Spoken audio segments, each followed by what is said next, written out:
Hello student, welcome to my classes. बेटा आज मैं शुरू करवाने जा रहा हूँ आपका money and credit 10th class का जो चैप्टर है उसके शॉर्ट क्वेश्चन आंसर। इससे पहले मैंने वेरी शॉर्ट क्वेश्चन आंसर को कवर कर लिया है और उससे पहले मैंने ये वाला चैप्टर है जो with tricks with pictures with special note से आपको करवाया है। आप पहले वो मेरा चैप्टर अच्छी तरह देख लो एक वीडियो में, ठीक है। उससे बाद आपको ये वाले क्वेश्चन अच्छी तरह समझ आ जाएंगे। तो विदाउट वेस्टिंग एनी टाइम हम वीडियो को शुरू करते हैं। वीडियो थोड़ी सी लंबी हो सकती है बट बेनिफिशियल फॉर यू, ठीक है। तो हमारा चैप्टर है मनी एंड क्रेडिट, ठीक है। मनी क्या होता है, क्रेडिट क्या होता है, ये सारा का सारा हमने डिस्कस कर लिया था विद स्पेशल नोट्स, ठीक है। अब हम बात करते हैं इसके फर्स्ट शॉर्ट क्वेश्चन की, ठीक है। जो भी क्वेश्चन होंगे, ठीक है, मैं पूरी की पूरी लाइन टू लाइन हिंदी में समझाऊंगा, इसको ध्यान से समझना आपने, ठीक है। फर्स्ट क्वेश्चन है explain double coincidence of wants with the help of example. हमने बताना है इस क्वेश्चन में कि डबल जो कोइंसिडेंस है, ठीक है, हमने बार्टर सिस्टम किया था और डबल कोइंसिडेंस सिस्टम किया था, एक दूसरे से मिलते जुलते हैं, बस इन दोनों में थोड़ा सा फ़र्क है, वही हमने देखना है। तो भाई क्वेश्चन में ये पूछा है कि डबल कोइंसिडेंस है जो सिस्टम क्या होता है और उसकी एग्जाम्पल से समझाना है, उसकी वांट्स क्या है। अगर किसी ने डबल कोइंसिडेंस करना है तो उसकी क्या ज़रूरतें हैं ये बतानी है। आई होप ये क्वेश्चन की हिंदी आपको अच्छी तरह समझ आ गई। अब बात करते हैं इसकी आंसर की। तो डबल कोइंसिडेंस पहले बता देता हूँ, इंग्लिश में पढ़ देता हूँ फिर मैं समझाता हूँ। The double coincidence of wants, ठीक है, जो भी डबल कोइंसिडेंस है। अब डबल कोइंसिडेंस होता क्या है, पहले तो समझो बार्टर सिस्टम। बार्टर सिस्टम क्या होता है, जब पुराने समय में पैसे नहीं होते थे तब लोग चीज़ों की एक्सचेंज करते थे, उसको बोलते हैं डबल कोइंसिडेंस सिस्टम और जो बार्टर सिस्टम। अब इन दोनों में फ़र्क क्या है, जो डबल कोइंसिडेंस सिस्टम था उसमें जो ख़रीदने वाला है और बेचने वाला है दोनों एग्री होने चाहिए फिर ही होता है, ठीक है। और बार्टर सिस्टम में क्या था, दिमाग नहीं लगाना, चीज़ें एक्सचेंज करते रहते थे, ये नहीं पता था कि कौन सी चीज़ की वैल्यू ज़्यादा है कौन सी चीज़ की कम है, मतलब दिमाग नहीं लगाना, ठीक है। तो डबल कोइंसिडेंस ऑफ वांट्स मतलब जो डबल कोइंसिडेंस करना चाहता है उसकी क्या ज़रूरत है, मीन बोथ पार्टीज, चाहे दो पार्टीज होती हैं, हमें पता ही है, एक खरीदने वाला बायर होता है और एक सेलर होता है, ठीक है, बेचने वाला। Have to agree to sell and buy, दोनों क्या है, एग्री होने चाहिए इस डबल कोइंसिडेंस में, ठीक है, सेल करने के लिए भी और बाय करने के लिए। ईच अदर कमोडिटीज़ का मतलब क्या होता है, जो चीज़ें एक्सचेंज करते थे वो चीज़, ठीक है, कोई भी चीज़ हो सकती है पुराने समय में जब पैसे नहीं होते थे, ठीक है। Take the case of shoe manufacturing. अब उन्होंने बोला था ना कि एग्जाम्पल से समझाना। एग्जाम्पल क्या है, शू बनाने वाली एक कंपनी है, मैन्युफैक्चर है। He want to sell shoe in the market, वो मार्केट में क्या बेचना चाहता है, अपने शूज़ बेचना चाहता है। एंड बाय वीट, और वो वीट खरीदना चाहता है, मतलब वो जूते बेच के कनक खरीदना चाहता है। अब पैसे तो है नहीं, ठीक है, अगर पैसे होते तो फंडा ही नहीं था कोई, मतलब वो मार्केट में जाता, पैसे देता और शूज़ मतलब वीट खरीद लेता, ठीक है। अब इसमें क्या है, the shoes manufacturer will first exchange shoes, ठीक है। शूज़ मैन्युफैक्चर को, जो शूज़ बनाता है उसको क्या करना पड़ेगा, पहले एक्सचेंज करना पड़ेगा शूज़ को, ठीक है। डैट वेट, मैं तो अगली स्लाइड कर देता हूँ, ठीक है। That he produce for money, ठीक है, मतलब वो शूज़ को एज ए मनी भी एक्सचेंज कर सकता है, ठीक है। मनी तो है नहीं थी। And then exchange the money for wheat, ठीक है। मनी फॉर वीट मतलब वो वीट भी खरीद सकता है, मनी से खरीद भी सकता है, ठीक है। मनी से तो कुछ भी खरीद सकते हैं, ये तो थोड़ी सी उन्होंने बता दी कि पैसा होता तो क्या कर सकते, ठीक है। अब इमेजिन करना है, imagine how much more difficult it would be. अब ये और डिफ़िकल्ट क्यों है, इफ़ द शू मैन्युफैक्चर, जो शू मैन्युफैक्चर है, had to directly exchange shoe, directly exchange करता है shoe for wheat without use of money. अब सबसे चैलेंजिंग काम क्या है उसके लिए, जो मनी को छोड़ के, मनी का यूज़ किए बिना उसने शूज़ को क्या करना है, एक्सचेंज करना है। He would have to look for a wheat growing farmer, सबसे पहले तो उसने क्या करना पड़ेगा, क्या ढूंढना पड़ेगा, हाँ जी, फार्मर को ढूंढना पड़ेगा जिसने कनक को एक्सचेंज करना है, जिसको जूते चाहिए, ठीक है।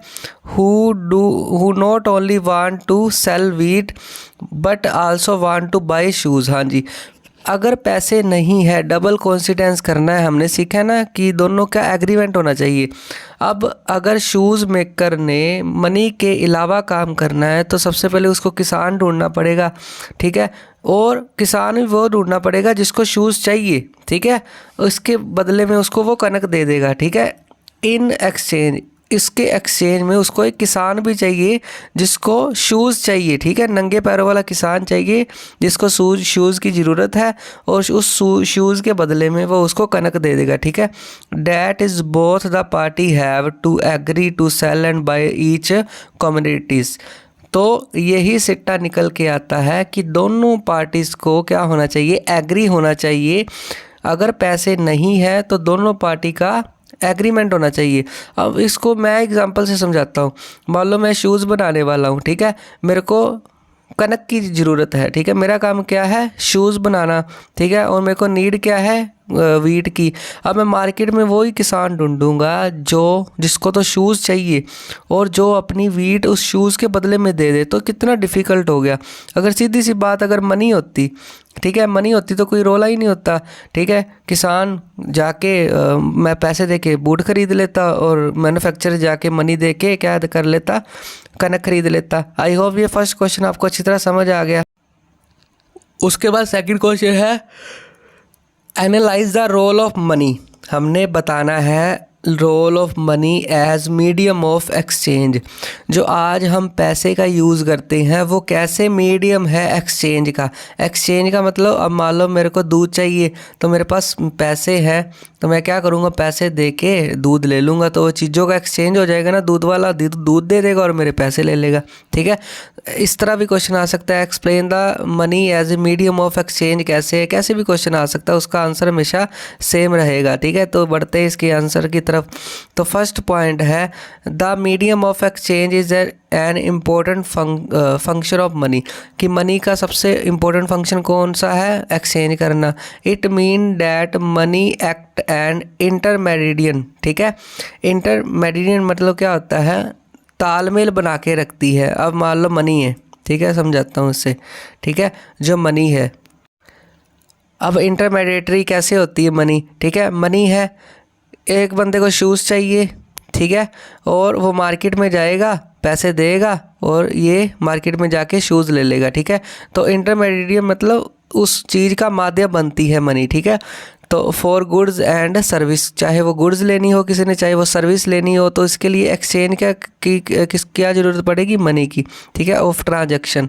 Use of money as medium of exchange has remove the major difficulty of double coincidence of wants. हाँ जी, जो हमने पीछे पढ़ा है, अगर हमने डबल कॉन्सिडेंस ऑफ वांट करनी है, पैसे नहीं है हमारे पास, तो वो ज़्यादा डिफ़िकल्ट है। अगर पैसे है तो कोई दिक्कत ही नहीं है, ठीक है। इन द बैटर सिस्टम, तो बैटर सिस्टम क्या है, मनी, ठीक है। तो मनी इसीलिए बनाई गई थी ताकि ये डबल कॉन्सिडेंस सिस्टम या बार्टर सिस्टम से छुटकारा मिल सके, ठीक है। सेकंड पॉइंट है the medium of exchange function of money, ठीक है। एक फंक्शन है implies that money is generally acceptable by all people. अब मनी जो है एक्सेप्ट की जाती है वर्ल्ड में जिसके पास मर्जी चले जाओ, कोई पैसे को मना नहीं करता, ठीक है। आप जिसको जितने पैसे दोगे उतना वो बढ़िया काम करेगा, ठीक है। दे कैन बाय गुड्स, हम बाय कर सकते हैं गुड्स को। सर्विस का मतलब क्या होता है, जैसे BSNL हो गया, जैसे वोडाफोन हो गया, जियो हो गया, हमें सर्विस देते हैं ना, नेट देते हैं, ठीक है, उसको बोला जाता है service. They need using money, ठीक है, दे नीड यूजिंग मनी, तो वो मनी से उसको भी खरीद सकते हैं, ठीक है। That is money facilities material trades, ठीक है। एक मिनट, लास्ट लाइन एक बार दोबारा से पढ़ देता हूँ। द मनी फैसिलिटेड मल्टीनेटर ट्रेड्स, ठीक है। जो मनी है फैसिलिटी प्रोवाइड करती है व्यापार करने में भी। थर्ड लास्ट पॉइंट है money also offers economic freedom to the people.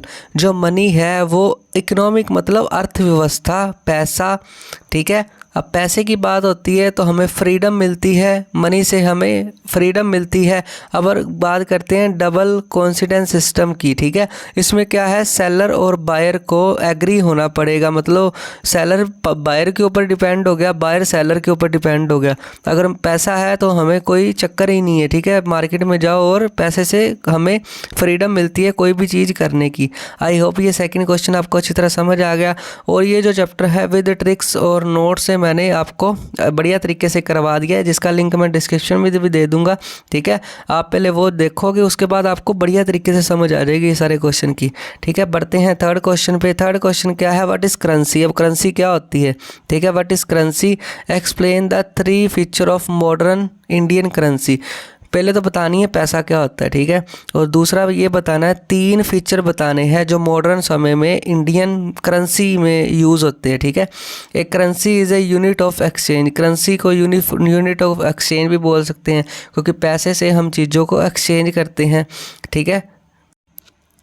Facilitating मतलब फैसिलिटीज़ देती है। The transfer of goods and service, हमें मनी ट्रांसफ़र करने में, गुड्स हो सर्विस हो, वो बढ़िया तरीके से एक्सचेंज करने में हेल्प करती है। ये लाइन तो बार बार सभी क्वेश्चन में आएगी, ठीक है।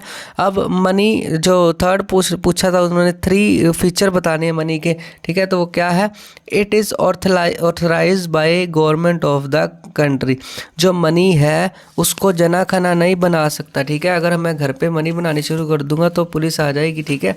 तो बेसिकली जो मनी है वो गवर्नमेंट द्वारा ही तय की जाती है, कितनी मनी किसी देश में हम जनरेट करेंगे, वो गवर्नमेंट द्वारा ही निर्धारित की जाती है। सेकंड पॉइंट है, it's demand and supply can be control by central bank of country. जो मनी की डिमांड है और मनी की क्या सप्लाई करनी है मार्केट में, ठीक है। डिमांड और सप्लाई कौन बैंक करता है, जो किसी भी देश का सेंट्रल बैंक होता है। हमारा सेंट्रल बैंक है RBI, reserve bank of India.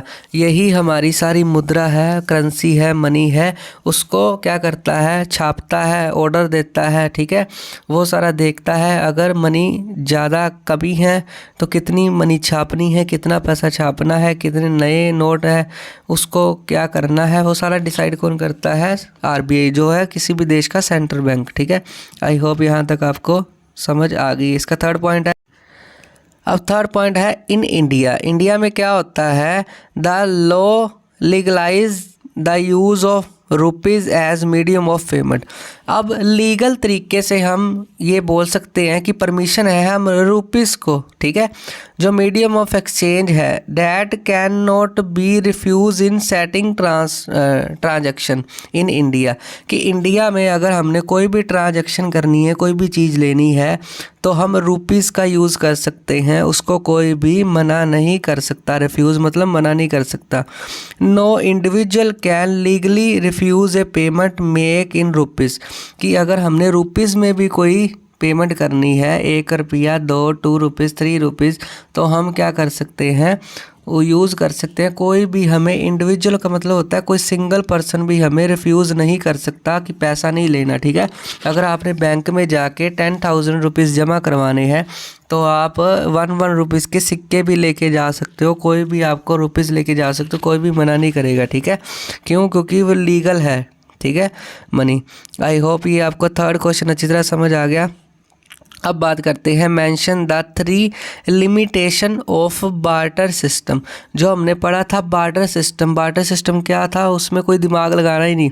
मान लो किसी के पास एक बनाना है, ठीक है, एग्जांपल के लिए बोल रहा हूँ, और वो उसको एलईडी टीवी चाहिए और एलईडी टीवी वाले को बनाना चाहिए, तो आपस में एक्सचेंज कर लेंगे बिना दिमाग के। और एलईडी टीवी वाला भी नहीं सोचेगा हाँ जी बनाने का रेट ज़्यादा इतना नहीं होता, टीवी में ज़्यादा महंगा दे रहा हूँ, ठीक है। तो बार्टर सिस्टम क्या है, पुराने समय में चलता था सिस्टम, जब पैसा नहीं था, लोगों को अकल भी इतनी नहीं थी। लिमिटेशन का मतलब क्या होता है कि वो जो बार्टर सिस्टम है उसमें कौन कौन सी कमियाँ थी, सीधी सी बात है, ठीक है। फर्स्ट पॉइंट है 2 people with different type of need. 2 people की बात अगर करें, उनकी नीड अलग अलग हो सकती है। मान लो वही बनाना और टेलीविज़न की बात जो मैंने बताई है, and goods must be there to satisfy each other needs. उनके पास जो भी गुड्स है वो उनको सेटिस्फाई करती है, तो वो कौन सा सिस्टम है? Barter system. वही बनाना की अगर बात करें, एक टेलीविज़न सेलर ने बनाना खाना है और एक बनाना वाले ने एक टेलीविज़न लेना है। एग्जांपल के लिए बोल रहा हूँ, ठीक है? लेके ना मत चला जाना मार्केट में, हाँ जी आप मेरा बनाना ले लो और मेरे को टेलीविज़न दे दो, ठीक है? तो बेसिकली जो उनके पास जो कमोडिटीज़ हैं, जो चीज़ें हैं उसको सेटिस्फाई करती हैं, तो बार्टर सिस्टम हो जाता है, ठीक है? तो ये उसकी कमी है। दूसरा point, there are many product which can not be divided. हाँ जी, बहुत सारे ऐसे प्रोडक्ट हैं जिनको डिवाइड किया ही नहीं जा सकता, ठीक है? वो बार्टर सिस्टम जो फेल हो जाता है वहाँ पर। अब मनी तो है, मान लो कोई चीज़ है 10 रुपीज़ की, ठीक है? तो ऐसे तो है नहीं किसी के पास 10 रुपीज़ नहीं होंगे या डिवाइड नहीं हो पाएंगे। मान लो किसी के पास 500 का नोट है तो डिवाइड नहीं हो पाएंगे, वो खुले हो जाएंगे। पर बार्टर सिस्टम से कुछ चीज़ें ऐसी होती हैं वो आधी नहीं हो सकती, ठीक है? इसकी एग्जांपल ले लो, कोई भी, अब मान लो किसी के पास कार है, एक ही कार है, ठीक है? और उसने क्या लेना है, कोई भी XYZ कोई भी चीज़ लेनी है, टीवी लेना है, ठीक है? अब टीवी वाले ने कार लेनी है, अब बार्टर सिस्टम फेल कहाँ पर हो जाएगा? वो कार आधी तो दे नहीं सकता, ठीक है? उसको देनी तो पूरी पड़ेगी। मान लो किसी के घर में एक कार ही है, वो आधी आधी करके थोड़ी बांट लेगा, हाँ ये आधी कार तू ले जा, आधी मेरे को दे दे, तो बार्टर सिस्टम वहाँ पर फेल हो जाएगा। ये सिर्फ आपको जो एग्जांपल दिए वो एज एग्जांपल ही, उसको सीरियसली मत लेना, ठीक है? Valuation of the good is very different. जो वैल्यू है बार्टर सिस्टम में, वैल्यूएशन है वो चीज़ों की वेरी डिफ़िकल्ट है, ठीक है? उसको समझना वेरी डिफ़िकल्ट है। कैसे? अब बनाना की जो आज के वैल्यू में कीमत है या टेलीविज़न की कीमत है वो अलग अलग है ना, हमें तो पता है। पर उस समय बार्टर सिस्टम में ये बड़ी दिक्कत आती थी, इसलिए पैसे की इन्वेंशन की गई, इसलिए पैसा बनाया गया, सॉरी, ठीक है? Barter system is the time consuming, ठीक है? बहुत सारा टाइम लग सकता है। अब पैसे है जेब में, 2 मिनट लगेंगे चीज़ खरीदने में, ठीक है? अब बार्टर सिस्टम में बड़ा ही अब है, ठीक है? बड़ी मुसीबत है, तो एक्सचेंज, चीज़ों को एक्सचेंज करना पड़ेगा, पता नहीं कहाँ पर पड़ी है उसकी चीज़। अब मान लो किसी ने चीज़ों को एक्सचेंज करना है, कनक को एक्सचेंज करना है। अब मान लो किसी के पास 10 किलो गेहूँ है, ठीक है? वो जेब में तो डाल के तो जाएगा नहीं, 10 नहीं 100 किलो है।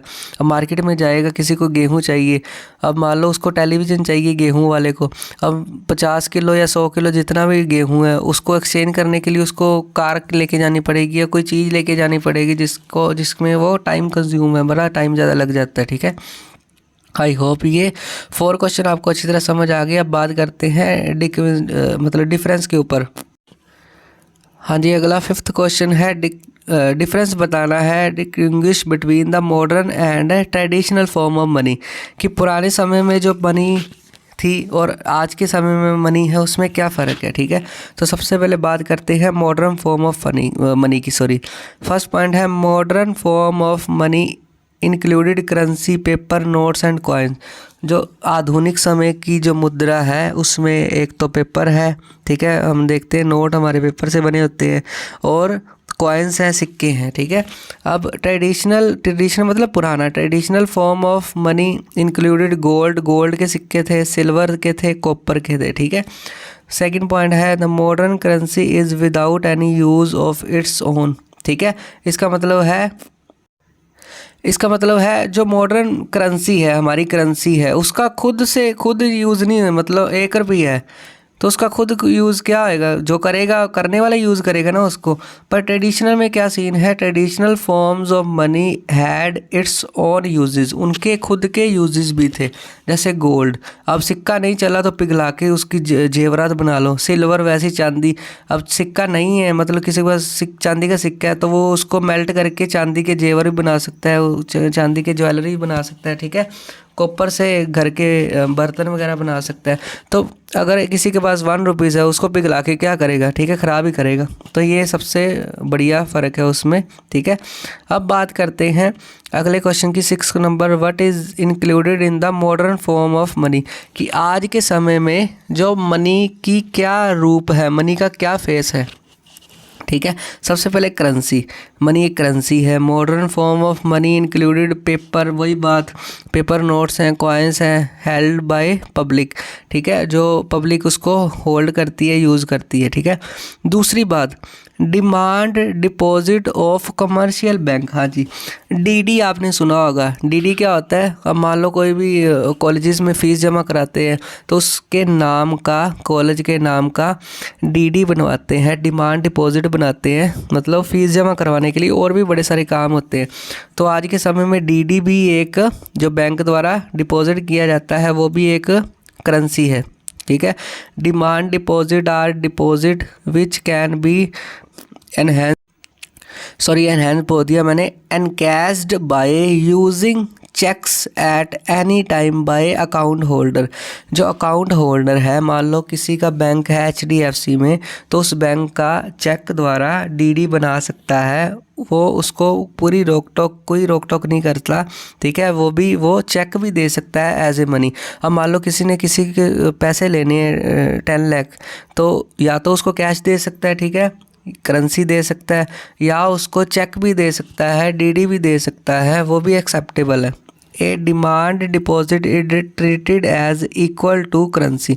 जो डिमांड डिपॉजिट होता है वो किसके इक्वल माना जाता है? करेंसी के ही। ठीक है। Held as ready accepted as means of payment, तो उसको भी एक्सेप्ट किया जाता है मीन्स ऑफ पेमेंट। अब यहाँ पर आप कुछ भी लिख सकते हो, गूगल पे भी लिख सकते हो, फ़ोन पे भी लिख सकते हो, ठीक है, पेटीएम भी लिख सकते हो। तो ये सारे मॉडर्न फॉर्म ऑफ मनी है। क्रेडिट कार्ड भी लिख सकते हो। ठीक है। आप लिख सकते हो we can also use credit card as a medium of exchange, तो उसको प्लास्टिक मनी बोला जाता है। आप जो मर्जी इस क्वेश्चन में लिख सकते हो, ज़रूरी नहीं ये 2 चीज़ें ही आपने लिखनी है। ठीक है। अब अगला कॉन्सेप्ट आता है क्रेडिट। क्रेडिट का मतलब क्या होता है? उधार लेना। ये बड़े बढ़िया तरीके से मैंने नोट्स में समझाया है। आप वहाँ से जाके पहले नोट्स देख लो, उसके बाद आपको फुल चैप्टर की अच्छी तरह समझ आ जाएगी। ठीक है। क्रेडिट में बी यूजफुल और मे पुट द क्रेडिटर इनटू डेब्ट ट्रैप। अब समझो इस क्वेश्चन में है क्या। ठीक है। क्रेडिट मतलब होता है उधार लेना। उधार लेना उन्होंने बोला है मे बी यूजफुल भी हो सकता है। ठीक है। और दूसरा इसका पुट द क्रेडिटर मतलब जो जिसने कर्ज लिया है, इनटू बेड ट्रैप। ठीक है। डेब्ट ट्रैप, सॉरी।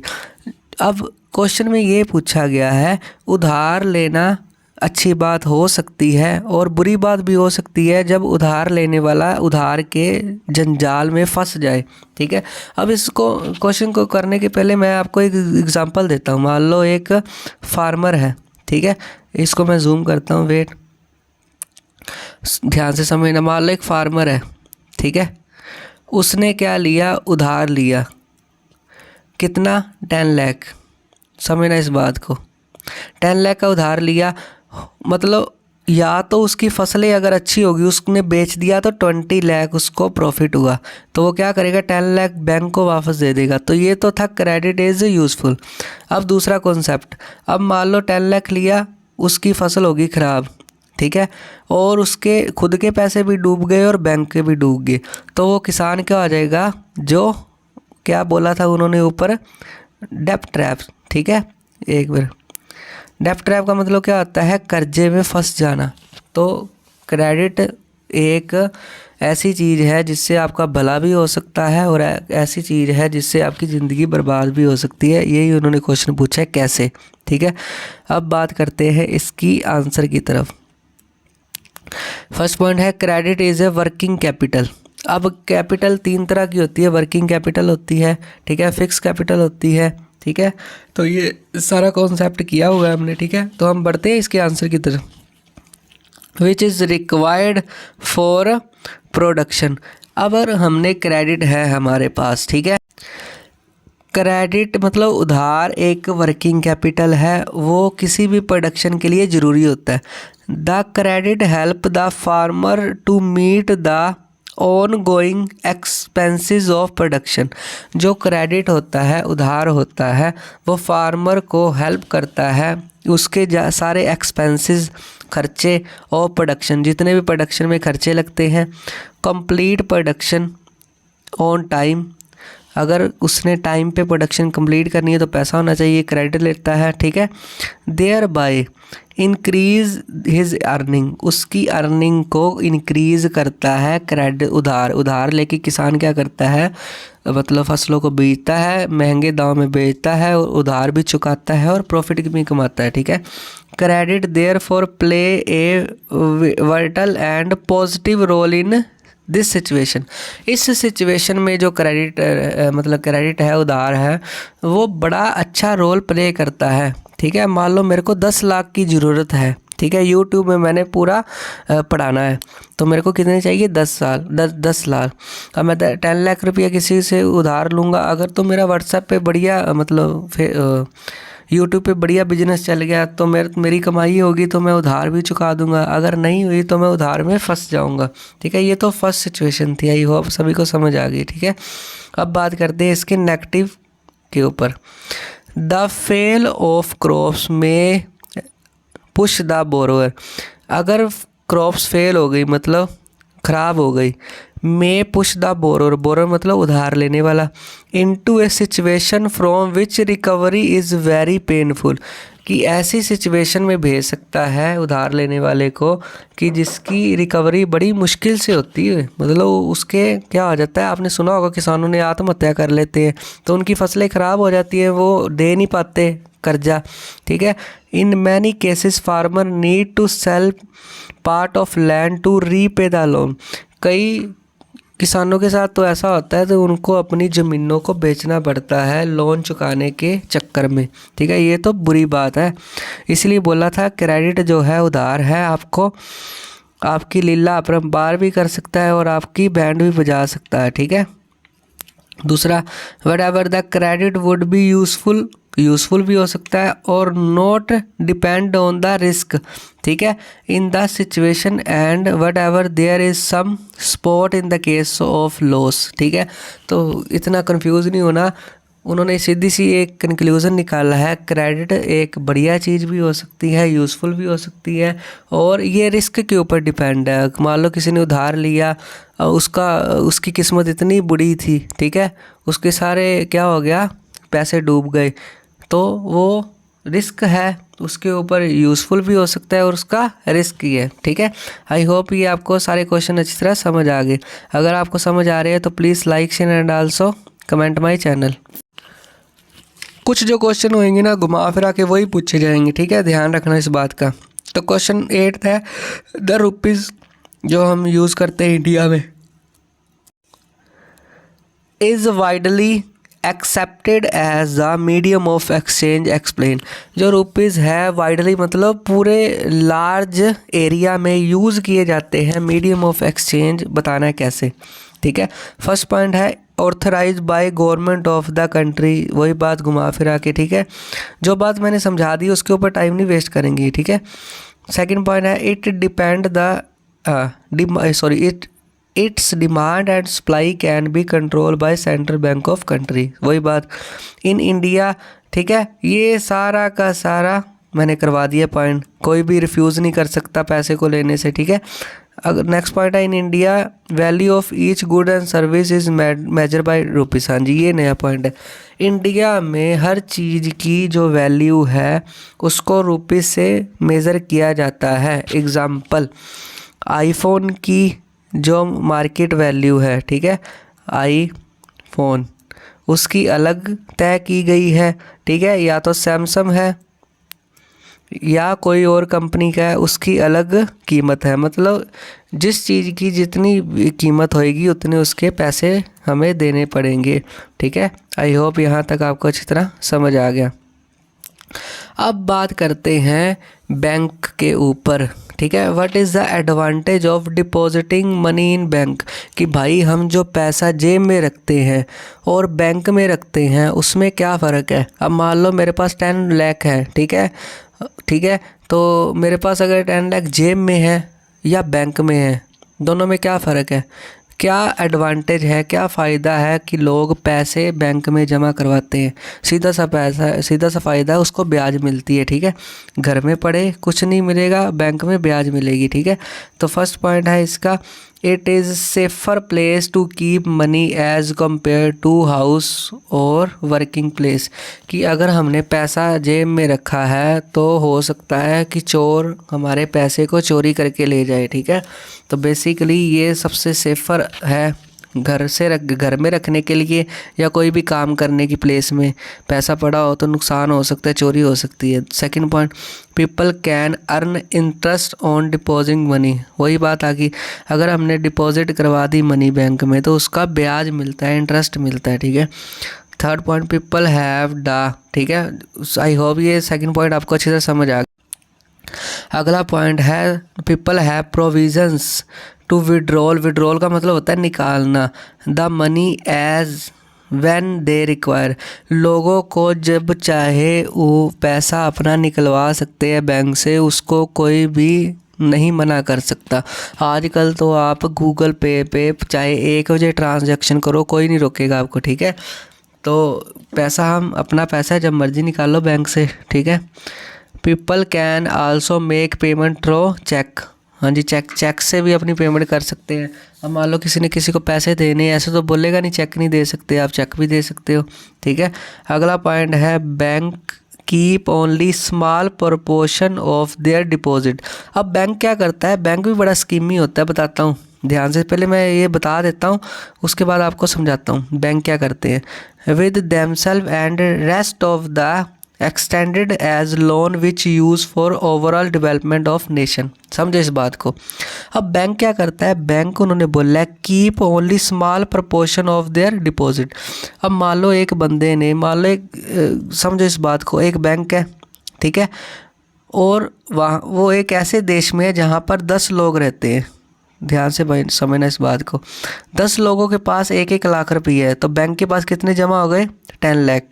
अब बैंक क्या करेगा, 10 के 10 लाख अपने बैंक में नहीं रखेगा, वो क्या करेगा, थोड़ा सा प्रपोर्शन अपने पास रख लेगा। मतलब 10 लाख में फॉर एग्जांपल 2 लाख उसने अपने पास रख दिए, बाकी क्या करेगा, rest of the extended as loan, बाकी 8 लाख का लोन दे देगा, उसमें भी पैसा कमाएगा। तो बैंक क्या करता है, ब्याज हमें ऐसे नहीं देता, बैंक आगे लोन देता है महंगे महंगे इंटरेस्ट के ऊपर, ठीक है, जिससे बैंक कमाई करता है। अगर बैंक कमाई करेगा, जिस देश के बैंक कमाई करेंगे उस देश नेशन की डेवलपमेंट होगी। तो बैंक ऐसे पैसे कमाते हैं, ठीक है। आई होप ये आपको 9 क्वेश्चन अच्छी तरह समझ आ गए। उसके बाद बात करते हैं चेक के ऊपर। व्हाट इज़ चेक, चेक क्या होता है, व्हाट आर इट्स एडवांटेज, उसके फ़ायदे क्या होते हैं। भाई अगर किसी के पास चेक है तो क्या फ़ायदा है, ठीक है। A cheque is a paper मतलब रुको, अब चेक क्या होता है, जैसे हम किसी को इंस्ट्रक्शन देते हैं ना, तो paper instruction the bank to pay a specific amount, paper जैसा होता है चेक, ठीक है, जिसमें स्पेसिफिक अमाउंट लिखी होती है, XYZ कितनी भी अमाउंट हो सकती है, फ्रॉम द पर्सनस अकाउंट, उस पर्सन के अकाउंट पे। मान लो मैं हूँ तो मेरा चेक के ऊपर मेरा नाम लिखा होगा और जितनी अमाउंट मैंने पे करनी है वो लिखी होगी, to the person in whose name the cheque. अब समझो इस बात को, ठीक है, ये चेक है, इस पे मेरे सिग्नेचर होंगे, नीचे ऊपर यहाँ पर अकाउंट नंबर लिखा होगा और यहाँ पर नेम लिखना होगा मैंने जिसको पैसे देने हैं, ठीक है, वही बात बोल रहा हूँ। Name the cheque has been made, जिसके नाम पे बना है चेक उसका नाम लिखा होगा, ठीक है, कि राम सिंह के नाम पे मैं 10 लाख का चेक दे रहा हूँ, ठीक है। तो वो क्या है, इंस्ट्रक्शंस ही हैं पेपर के ऊपर लिखी होती हैं बाय ए चेक, जिसको हम देते हैं, ठीक है, वो भी मीडियम ऑफ एक्सचेंज है। इसके फ़ायदे क्या है समझो, it is safer mode of transaction. Safer कैसे है, सेफ़ कैसे है, मान लो मैंने किसी को 10 लाख दे रहे हैं, ठीक है, अब आप बोलोगे सर पैसे ही बड़े हैं सर के पास, 10-10 लाख दे रहे हैं, ठीक है, एग्जांपल है 10 करोड़ देने हैं मान लो मैंने, तो मैं क्या करूँगा, चेक उसके नाम का काट दूंगा, ठीक है, और अपनी जेब में एक छोटा सा चेक रख लूँगा। अगर मान लो गिर भी गया तो क्या होगा, मैं चेक कैंसिल करवा दूंगा। अगर 10 करोड़ रुपये मेरी जेब में वही गिर गया तो क्या कैंसिल कराऊंगा, फिर मैं ही सुसाइड करूँगा, ठीक है। तो ये सेफ़र है। It is easy to carry cheque as compare money, पैसे को उठाना बड़ा बुरा काम है, बुरा काम नहीं, बड़ा मुश्किल काम है, और चेक को उठाना बड़ा आसान काम है, ठीक है। आई होप यहाँ तक आपको अच्छी तरह समझ आ गया। अब बात करते हैं what are demand deposit. Demand deposit क्या होते हैं, what are advantage. Demand deposit के क्या advantage, that deposit in the bank account which can be withdrawal और demand as known as bank demand deposit. Demand, अपनी डिमांड के ऊपर deposit करना, सीधी सी बात है, ठीक है। तो क्या होएगा, बैंक अकाउंट होना चाहिए वहाँ पर, विच कैन बी विड्रॉल, अपने डिमांड के ऊपर जब मर्जी विड्रॉल कर सकते हैं डिमांड डिपॉजिट के थ्रू, ठीक है। फर्स्ट फ़ायदा, people earn interest on demand deposit. अगर डिमांड डिपॉजिट में वो पैसे जमा करवाते हैं, वो उसके ऊपर उसको इंटरेस्ट मिलता है, ठीक है। दूसरी बात, the depositor can make the payment through a cheque. जो डिपॉजिटर है वो चेक के थ्रू भी क्या कर सकता है, पेमेंट कर सकता है, उसको कोई भी मनाही नहीं है, ठीक है। उसके बाद ब्लर आ रहा है थोड़ा सा, कोई बात नहीं। 12 नंबर क्वेश्चन है, what are demand deposit consider as why the demand deposit consider as money. जो डिमांड डिपॉजिट होता है वो मनी के, उसको मनी क्यों समझा जाता है, ये डिमांड डिपॉजिट क्या है, ठीक है, बार्टर सिस्टम क्या होता है, ये सारा पिक्चर से समझाया है मैंने, ठीक है। तो बेसिकली इसका आंसर है वही बात, demand deposit are deposit which can be increase by account holder any time, ठीक है। एंड कैश मतलब जब मर्जी को कैश करवा सकता है डिमांड डिपॉजिट को, जब उसका दिल करे। They can be use as medium of exchange भी यूज़ होता है, ठीक है। दे आर ईजिली एक्सेप्टेबल है, कोई मना नहीं कर सकता। They help settle payments without the use of cash. हम कैश को यूज़ किए बिना ही demand deposit as a cash use कर सकते हैं। आई होप ये आपको 12 क्वेश्चन अच्छी तरह समझ आ गए। उसके बाद 13 नंबर है 13वां, ठीक है।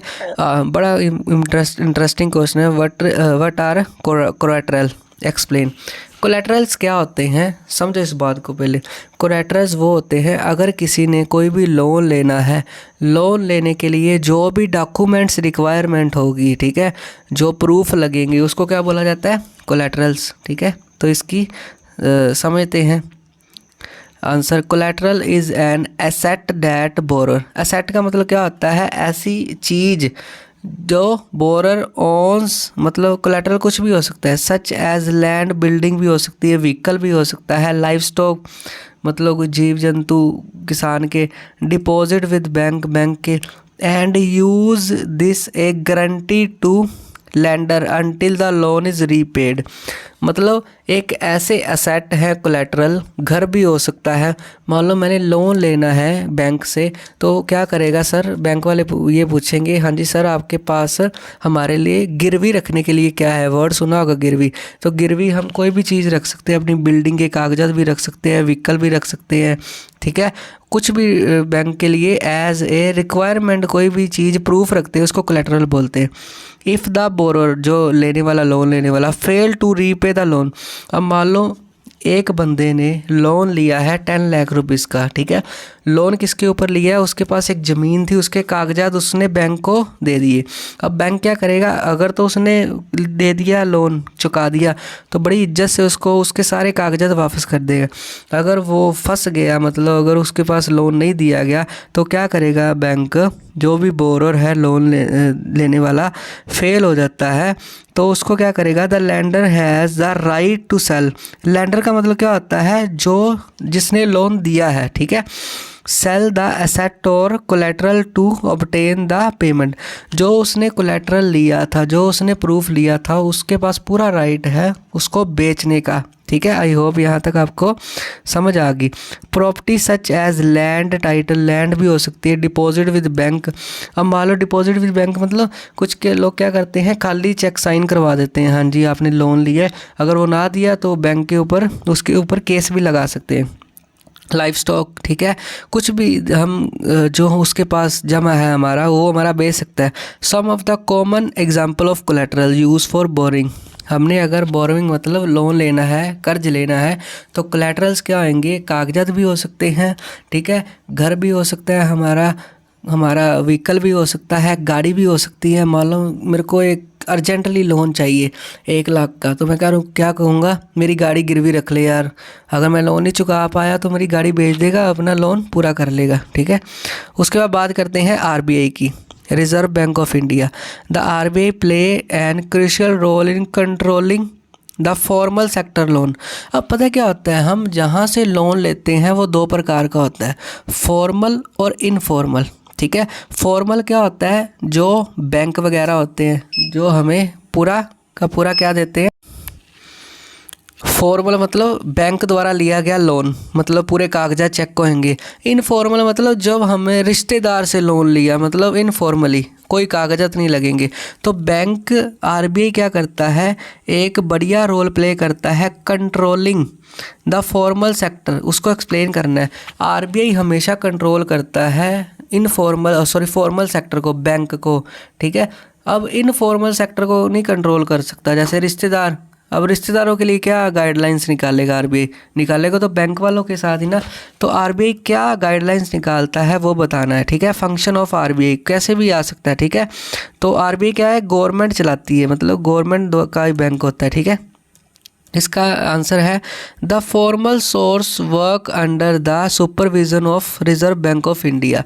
जो फॉर्मल रिसोर्स होते हैं, फॉर्मल मतलब जो बैंक वगैरह लोन देते हैं, वो किसकी सुपरविजन मतलब किसकी देख रेख से चलते हैं, आरबीआई की, ठीक है। और द आरबीआई जिसको बोलते हैं, all the commercial bank maintain A minimum cash balance. अब हर बैंक अपना एक मिनिमम कैश बैलेंस, मतलब मिनिमम बैलेंस ही समझ लो इसको, ठीक है, ज़्यादा डीप में मत जाओ। मिनिमम बैलेंस आरबीआई की इंस्ट्रक्शन से उनको रखना ही पड़ता है, out of the deposit they receive. जितना भी वो रिसीव करते हैं बैंक, जितने भी, मान लो बैंक ने एक दिन में 10 लाख रुपया रिसीव किया, तो उसको थोड़ा सा पैसा उसको क्या करना पड़ता है, बैलेंस रखना पड़ता है, मतलब बैंक के बैलेंस में होना चाहिए उतना। The RBI monitor that the bank actually maintain the cash balance. Monitor का मतलब क्या होता है, देख रेख करना। जो आरबीआई है पूरा देख रेख करता है कि बैंक उसके नियमों के अनुसार चल रहा है ना, जो उसने बोला है वो सारे के सारे बैंकों को मानना पड़ता है, नहीं तो उसका लाइसेंस कैंसिल हो जाता है, ठीक है। एक तो ये करता है। दूसरा, द आरबीआई मोनीटर का मतलब होता है देख रेख करना, that the bank giving loans not just for to profit making business and traders, ठीक है। अब बैंक आरबीआई क्या देखता है, आरबीआई ने किसी के साथ धक्का नहीं होने देता, ठीक है। कोई भी बैंक अपनी मर्जी से लोन नहीं दे सकता, हमने इतने % ही देना है। आरबीआई की गाइडलाइन है, उससे ज़्यादा नहीं दे सकता और उससे कम नहीं दे सकता, ठीक है। मोनीटर करता है, देख रेख करता है कि बैंक जो लोन दे रहा है, ठीक है, not just to profit making business and trader but also small cultivator. जो वो प्रॉफिट के लिए तो नहीं बैंक सारा काम कर रहा है, ठीक है। बिजनेसमैन हो चाहे ट्रेडर्स हो, व्यापारी हो, बट आल्सो स्मॉल कल्टिवेटर मतलब छोटे किसान, small scale industries, small scale के ऊपर चलने वाली इंडस्ट्री, टू स्मॉल बोरवर्स, ठीक है। सभी को लोन देता है, सभी की बात सुनता है, ठीक है। प्रॉफिट मेकिंग बिजनेस मतलब प्रॉफिट प्रोवाइड करने की कोशिश देता है, सभी को सेल्फ सफिशिएंट होने का मौका देता है बैंक, ठीक है। ये सारा का सारा कौन मॉनिटर करता है, आरबीआई, ठीक है। आई होप ये पॉइंट आपको अच्छी तरह समझ आ गया। Third point, the rate of interest of the formal landers. जो भी रेट है, इंटरेस्ट है, जितना रेट है वो कौन डिसाइड करता है, डिसाइड बाय आरबीआई। कोई भी बैंक गुंडागर्दी नहीं कर सकता, जितना आरबीआई ने बोला है उतना ही उसको रेट ऑफ इंटरेस्ट रखना पड़ेगा, ठीक है। So normally the interest rates are very low, इसीलिए इंटरेस्ट रेट्स क्या होते हैं बैंक्स की कम होती हैं, ठीक है। अब लोग बैंक से लोन क्यों नहीं लेते, क्योंकि वो इतने पढ़े लिखे नहीं होते, ठीक है। उनको लगता है बड़े कागजी कार्रवाई होएगी, इतनी वो कर नहीं पाएंगे, इसलिए वो फंस जाते हैं ज़्यादा लोन लेके ज़्यादा % पे इनफॉर्मल सेक्टर से, ठीक है। ये फॉर्मल क्या है, इनफॉर्मल क्या है, मैंने नोट से बढ़िया अच्छे से समझाया है, ठीक है। इसका 15 नंबर क्वेश्चन है। कितने क्वेश्चन रह गए इसके, हाँ जी लास्ट ही है, ठीक है। 15 नंबर क्वेश्चन इसका है, लास्ट है जो, how is money transfer from one bank account to another bank account, explain with example. लो जी, मनी कैसे ट्रांसफ़र होती है एक बैंक से दूसरे बैंक तक, ठीक है। आप यहाँ पर गूगल पे भी लिख सकते हो, RTGS भी लिख सकते हो, ठीक है। नेट बैंकिंग से भी होती है, बड़े तरीके हैं। There are various ways to transfer one money on another bank. किसी भी बैंक के हम पैसे कैसे ट्रांसफ़र कर सकते हैं? चेक से। अब मान लो किसी का HDFC में अकाउंट है, वो चेक काटेगा, PNB मान लो किसी को देने हैं, तो क्या करेगा? अपने चेक भर देगा और उसके अकाउंट में जमा करा देगा। सिंपल सी बात है। Money from one bank to another bank can की ट्रांसफ़र थ्रू ए चेक के थ्रू भी ट्रांसफ़र की जा सकती है। A cheque is a paper in which, वही बात आ गई, सेम बात। Pay specific amount the personal account to those name and cheque has been issue. जिसके नाम के ऊपर चेक इशू है उसका नेम लिखा होएगा, ठीक है। और ये इंस्ट्रक्शंस होएगी चेक के ऊपर सारी लिखी होएगी, बता दिया मैंने पहले। नेट बैंकिंग नहीं चली है आजकल। Net banking these days money can also transfer through net banking. Net banking मतलब इंटरनेट बैंकिंग से भी ट्रांसफ़र कर सकते हैं। वही आ गया demand draft, DD। Money can also be transfer through demand draft. अब डिमांड ड्राफ्ट क्या है सारा बता दिया, उसके थ्रू भी मनी ट्रांसफ़र की जाती है। ये थे आपके short question answer of this chapter, ठीक है। अगर आपको अच्छा लगा तो please like share and comment. मिलते हैं नेक्स्ट वीडियो में। Bye, take care, have a nice day.